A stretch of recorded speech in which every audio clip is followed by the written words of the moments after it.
Assalamualaikum warahmatullahi wabarakatuh. Shalom, Om Swastiastu, Namo Buddhaya, salam kebajikan. Selamat pagi hadirin sekalian, salam sejahtera bagi kita semua.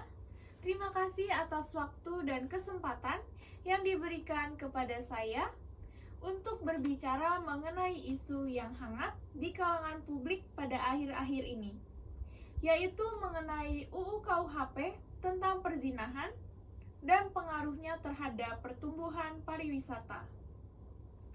Saya Audrey Salmadiva, selaku perwakilan dari Dinas Pariwisata dan Ekonomi Kreatif, ingin membuat klarifikasi atas berita UU KUHP baru yang banyak disalahpahami oleh berbagai pihak, terutama oleh wisatawan dan pelaku pariwisata. UU KUHP pasal perzinahan banyak memperoleh respons dari berbagai kalangan sejak disahkan pada sidang paripurna tanggal 6 Desember 2022. Oleh karena berita yang dilebih-lebihkan dan kurangnya pengetahuan mendalam seputar isi UU KUHP pasal perzinahan tersebut, menyebabkan timbulnya polemik di tengah masyarakat. Terlebih lagi, bagi pariwisata yang dikhawatirkan dapat terpengaruh karena dianggap dapat menurunkan tingkat jumlah wisatawan akibat takut terkena kasus pidana atas pasal tersebut. Sesungguhnya, dalam KUHP pasal 415 tahun 2022 dimuat isi sebagai berikut.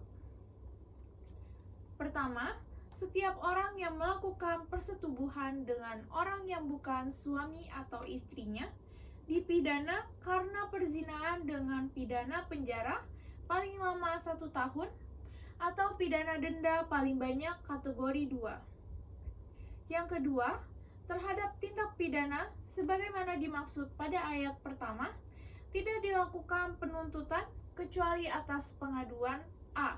Suami atau istri bagi orang yang terikat perkawinan, atau B. Orang tua atau anaknya bagi orang yang tidak terikat perkawinan.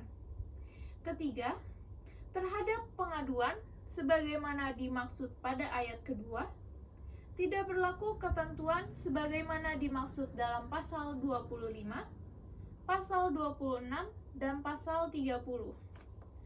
Keempat, pengaduan dapat ditarik kembali selama pemeriksaan di sidang pengadilan belum dimulai. Berdasarkan dengan isi pasal tersebut, dapat disimpulkan bahwa telah terjadi mispersepsi di kalangan masyarakat yang merasa bahwa UU KUHP tersebut telah menyalahi hak privasi. Terdapat sebagian masyarakat yang mengira akan adanya razia pada hotel-hotel yang nyatanya merupakan berita hoax. Pemerintah memastikan akan adanya penjaminan kenyamanan dan keamanan bagi para wisatawan. Adapun penindakan atas kasus pidana yang diundangkan tersebut adalah berdasarkan delik aduan yang bila mana tidak terdapat pengaduan dari pihak suami atau istri, anak, ataupun orang tua dari pelaku, maka tindakan tersebut tidak akan digugat sebagai kasus pidana. Sanksi tersebut hanya dapat diberikan kepada tergugat yang telah memperoleh pengaduan dari pihak yang bersangkutan seperti yang telah disebutkan sebelumnya.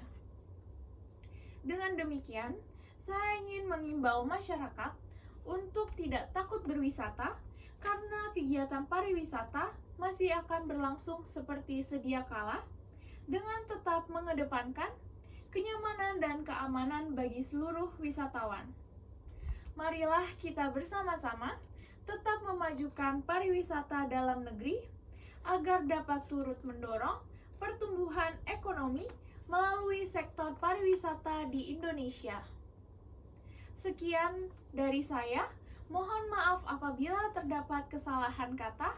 Atas perhatiannya saya ucapkan terima kasih.